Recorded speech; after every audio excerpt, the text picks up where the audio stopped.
Belgrade simply wanted Kosovo without any Albanian. Because of its resources, particularly in the north, including the Trečanites.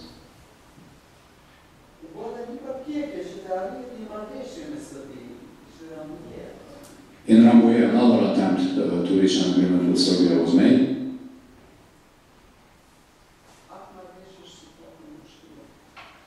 It was signed by the Albanian side, but refused by Serbs.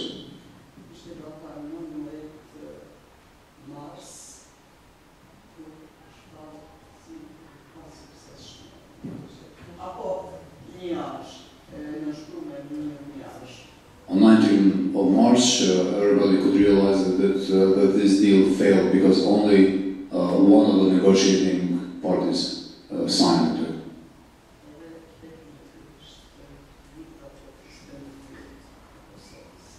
And a major war was at the Kosovo doorsteps.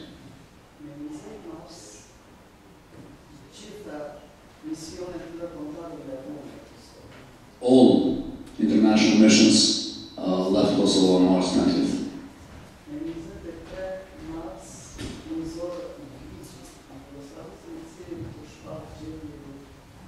On March 23rd, the authorities in Belgrade proclaimed the state of war.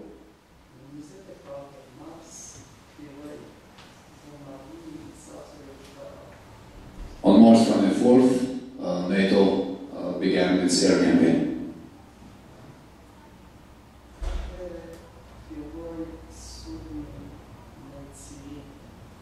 And then attacks against the civilians began.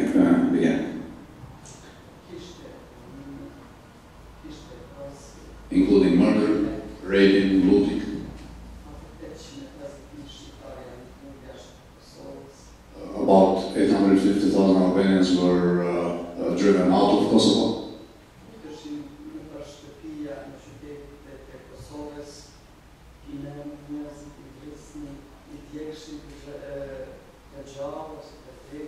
People were being taken away from their homes and executed.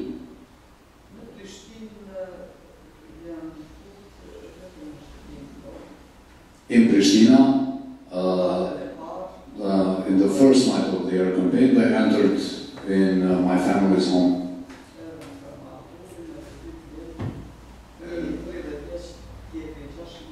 They took away my husband and my two sons. One of them was 30 and the other one was 16.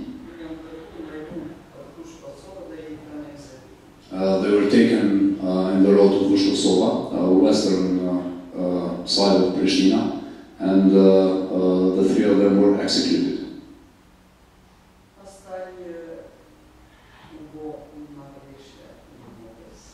And then the agreement of Kumanovo between the NATO troops and the Serbian forces was signed.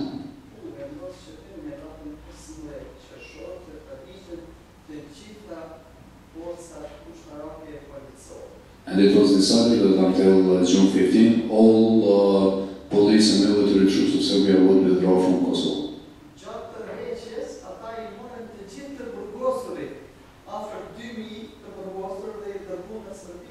During the withdrawal, they took with them about 2,000 prisoners, which were here in Kosovo, all Albanians.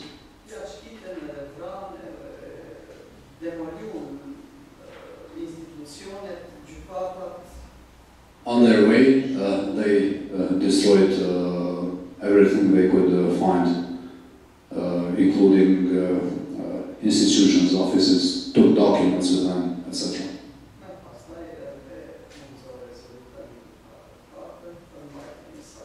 And we all know then what the UN Resolution 1244 says.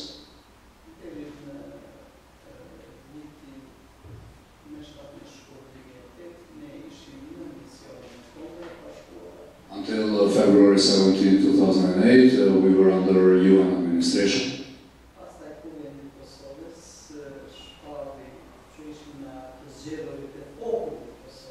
And then the Parliament of Kosovo, legitimate representative of the people of Kosovo, declared independence.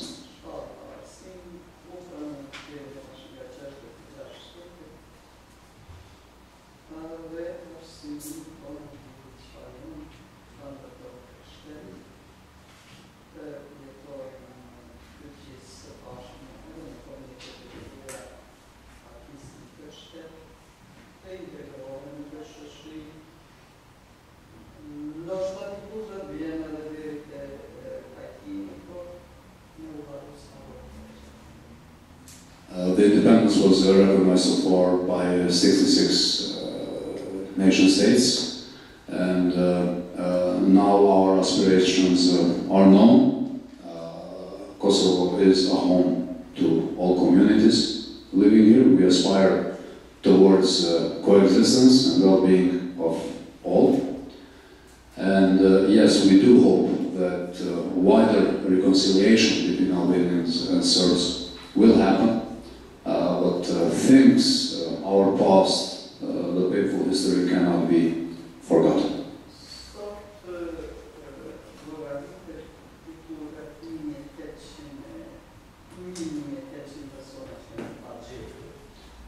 We are still short of more than 1,800 missing people, whose whereabouts we do not know yet. And more than 13,000 people were killed during the war, civilians.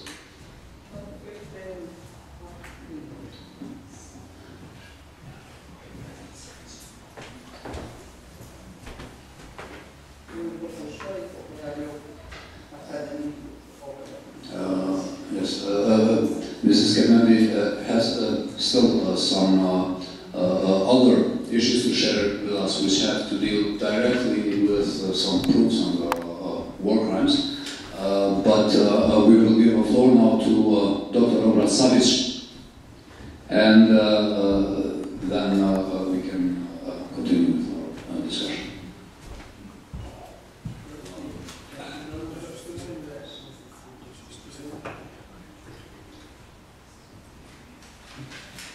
Thank you for the invitation to come here and try to speak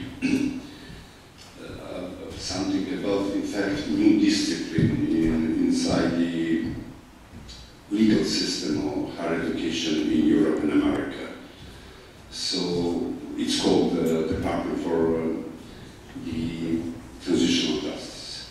In Europe, we have only one faculty within this department, which is really a bad situation in a low system of education in a European networking system. It is in Budapest, in Central European University. And so they create first Department for the Transitional Justice inside the law faculty. And there is one guy who is the dean of the department, my former friend,